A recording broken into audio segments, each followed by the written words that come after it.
Good day everyone, my name is Rogie Sibayan Jr. Together with my group mates, Kaye Nazareno and Angel Tandul, we will be reporting the Chapter 10 which is the Data at Scale. Goals. Provide an overview of some potential impacts of data at scale. Introduce key methods for collecting data at scale. Discuss how to make data at scale meaningful. Review the key methods for visualizing and exploring data at scale. And lastly, introduce design principles for making data at scale ethical. What is data at scale? Data at scale is also known as big data. It describes numbers, images of people, places and things, conversations, video recordings, sensor data, and so on. Huge potential for solving problems, but you must know how to collect, analyze, and communicate findings. Also, involves dangers to people's privacy. Collecting data at scale. Easy to collect masses of data, but then what do you do with it? What are the rules and policies that apply when collecting data about people? For example, tracking people's activities as they move through Heathrow and other airports for security reasons may also violate their privacy. Also, scrapping and crowdsourcing data, personal data collection directly and indirectly through devices, and sentiment and social network analysis. Collecting personal data at Heathrow Airport. So this figure is the Heathrow Airport Terminal 5 public display in top right corner of image showing the relative level of activity using an infographic of North versus South security. Crowdsourcing. Crowdsourcing data. Increasingly, people crowdsource information or work together using online technologies to collect and share data. The idea of crowd working together has been taken one step further in crowd research, where many researchers from all over the world come together to work on large problems such as climate science. Clicking on this link, Common Raven will allow you to see how abundance of raven changes during each week of the year. The purple indicates high abundance and yellow indicates low abundance. Citizen, science, and privacy. This figure is from inaturalist.org. And this is a geoprivacy obscures the location of an observation. So this example, number 1, which is EN. EN indicates that the organism is endangered, so its location needs to be obscured. And number 2, it indicates that obscuring is done by randomly placing the marker for the location within the broader area. And number 3, allows the contributor to verify that this observation has been observed within the iNaturalist. Good day everyone, my name is Angel Tandul from BSCS 4A. So in today's video, I'll be discussing the rest of the slides. A human data design approach to sensing data. There are a number of off-the-shelf sensor toolkits available now that can be placed in someone's home or local community to measure air quality or other aspects of the environment. One of the earliest open platforms developed was Smart Citizen Diaz and Posada 2013. A compact device was built with a number of embedded sensors in it that could measure nitrogen dioxide, carbon monoxide, sunlight, noise pollution, temperature, and humidity levels. The data being collected from the platforms was connected to a live website that could be accessed by anyone. The various data streams were presented via dashboard using a canonical types of visualizations such as time series graphs. Data streams from other smart citizens' devices set up throughout the world could also be viewed via the dashboard, making it easy to compare data collected from different locations. The PCKit project took this user problem as its starting point, who Ben et al. 2016. A human data design approach was adopted. The goal is to provide a way of enabling users to engage with their sense data by giving it a physical ambient presence in the location where it is being collected. A set of colorful physical cubes were designed that could light up, move parts, or vibrate, depending on how they were configured. Household could easily configure a set of rules to decide which cubes to connect with which data stream and what each cube should do depending on levels or thresholds being sensed. This was intended to let them select aspects of their home that they were interested in knowing more about. For example, one of the PC cubes had a rotating disc on the top that could be set to move clockwise or counterclockwise and at different speeds. One household decided to use or to measure the level of humidity in their kitchen throughout the day. They placed a basil plant on top of the cube as a way of visibly showing the level of humidity in the kitchen. The rule they set up for the cube was for it to rotate only if the humidity level detected was below 60%. At the end of each day, they could tell how humid it had been in the room by the extent to which the plant remained upright. If it was leaning toward the window, this suggested to them that the humidity level in the kitchen had been high throughout the day because the disc had not moved the plant around for the leaves to get an even amount of light.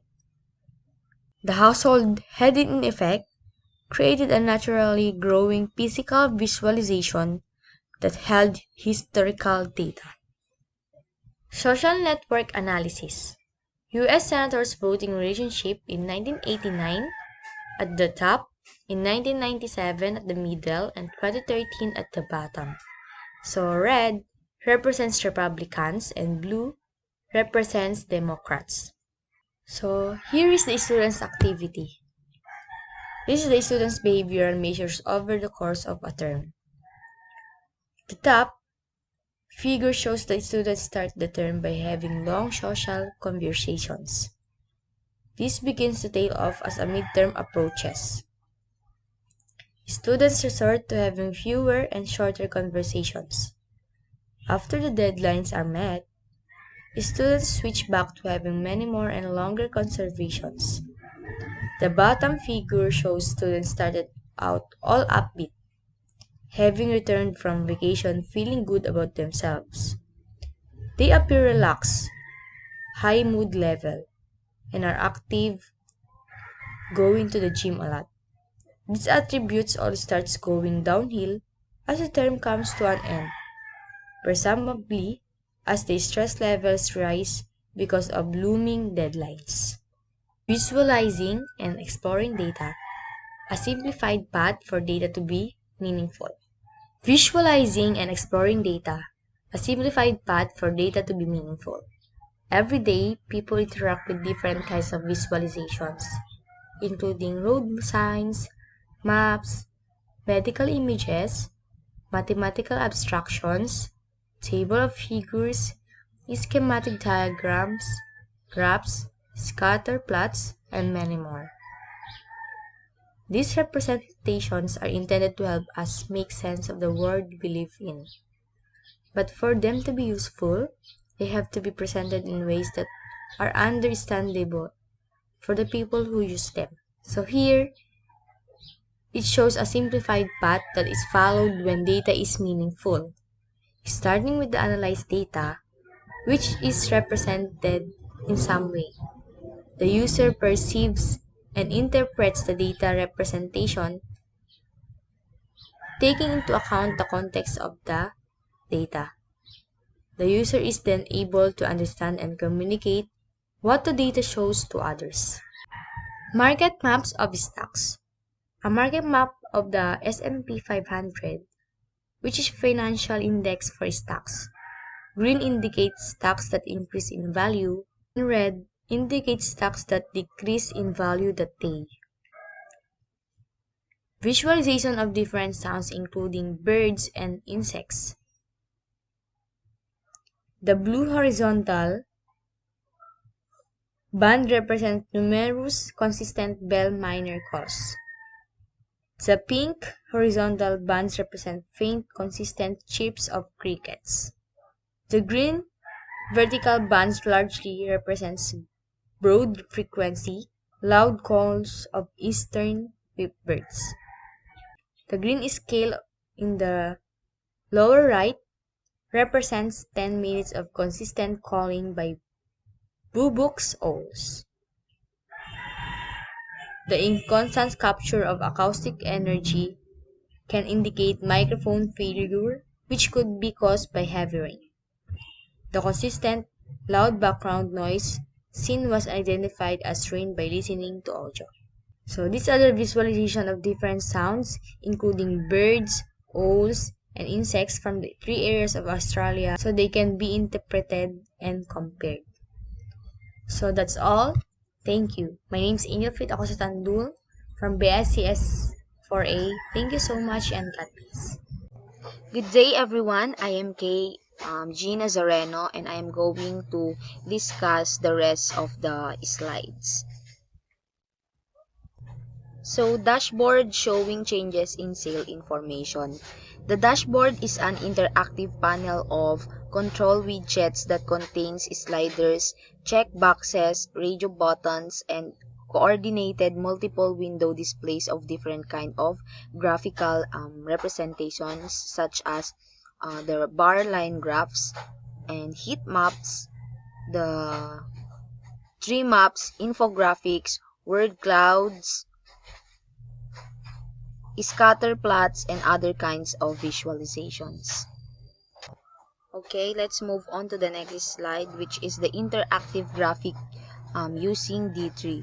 So, this is a tool or technique that is used to create web-based interactive displays. So it is a powerful specialist tool that extends JavaScript, and it requires programming expertise to use it effectively.